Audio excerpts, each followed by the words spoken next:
بھائی جب آپ کی منگنی ہوئی ہے، ابھی نکاح نہیں ہوا، تو لڑکا لڑکی آپس میں غیر محرم ہے۔ آپ کا ایک دوسرے کو تحفے تحائف دینا، موبائل فون پر باتیں کرنا، میسیجز کرنا، شریعت نے آپ کو اس کی اجازت نہیں دی۔ اور اس کے ساتھ ساتھ اگر آپ شادی سے پہلے ہی، نکاح سے پہلے ہی وہ ساری باتیں کر لیں گے، یا آپ کے دلوں میں جو جذبات ہیں ان کو نکاح سے پہلے ہی آپ مکمل کر لیں گے، تو نکاح کے بعد کیا کریں گے؟ اگر آپ لوگ چاہتے ہیں کہ آپ کو نکاح کے بعد، شادی کے بعد اللہ تعالیٰ خوشیاں عطا فرمائے، ایک دوسرے کے ساتھ قلبی سکون عطا فرمائے، تو ایسے تمام بہن بھائیوں سے میری گزارش ہے کہ نکاح سے پہلے آپ ایک دوسرے کے ساتھ رابطہ نہ رکھیں۔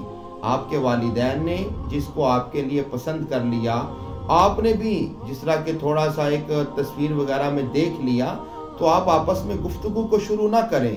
نکاح کے بعد اپنی خوشیوں کو منائیں، نکاح کے بعد ایک دوسرے کو تحفے تحائف دیں، ساری عمر دیتے رہیں، مگر نکاح تک انتظار کر لیں۔